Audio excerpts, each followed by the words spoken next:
Sophia, on te retrouve pour une chronique sur un album qui t'a vraiment plu.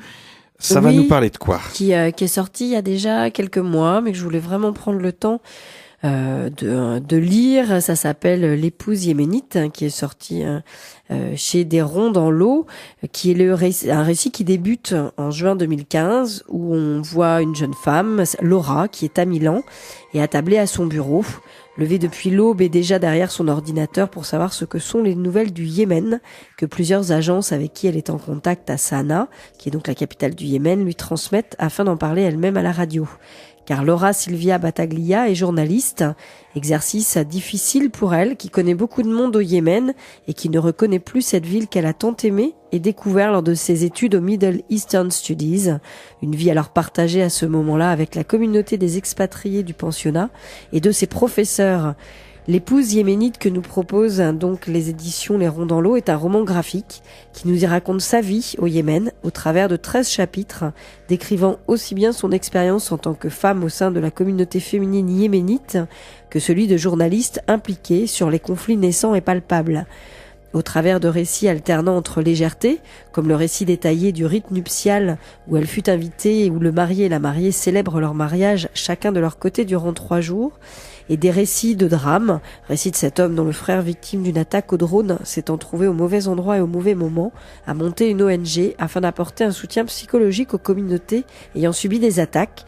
Laura Silvia Battaglia nous raconte le Yémen tel qu'elle l'a découvert en 2012, avant que la guerre n'y éclate. Elle nous fait découvrir la vie locale, les histoires du quotidien, ses rencontres extraordinaires telles que celle d'un des Tchèques les plus importants de la capitale Sanaa, avec qui elle échange sur la vision des religions et pour qui elle voue un immense respect bien rendu. L'auteur nous y narre aussi le trafic d'enfants entre le Yémen et l'Arabie Saoudite, les femmes voilées dans l'espace public, le problème des enlèvements des étrangers, mais aussi sa rencontre avec celui qui partage désormais sa vie. Chaque épisode offrant un instantané sur une réalité du pays. Narré à la première personne du singulier et avec le cœur, L'épouse yéménite est un récit singulier, drôle et émouvant à la fois, car sous son œil affectueux, on dépasse les préjugés établis et dont il est difficile de se défaire pour se plonger dans le quotidien d'hommes et de femmes aux rites et coutumes différents de ceux des Occidentaux, mais tellement riches d'histoire. À la fin du récit, nous sommes de nouveau en 2015, Laura prépare son mariage, puis quelques pages nous sont offertes par l'auteur sur ce qu'elle décrit comme étant sa ville Sanaa, accompagnée de quelques photos de la capitale et de ses habitants. Pour nous offrir ce récit vivant et profond, Laura Silvia Battaglia s'accompagne de la dessinatrice Paola Canatella, également native de Catane, et nous livre un graphisme gorgé de détails et de décors et d'expressions de visages vives. Récit au teinte franche où le trait de crayon, s'il est particulièrement gris, est également accompagné de couleurs franches selon les chapitres, dominance ou bien de bleu, de rouge, de jaune ou de vert, apportant une identité propre à chaque récit.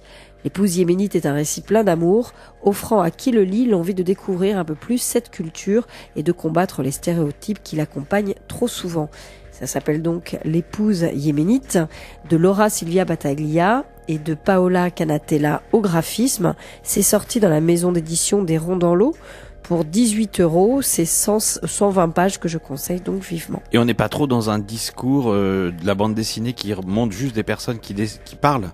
Non. Le témoignage, non, on n'est pas là-dedans. Non, on n'est pas là-dedans. On est vraiment dans sa vision, sa vision à elle, un quotidien vécu, ressenti, et où on pénètre vraiment dans l'histoire intime de quelques personnages qu'elle a rencontrés, avec l'histoire plus grande ensuite, d'attaques quand même qui ont été perpétrées dans ce pays et qui continuent bien sûr.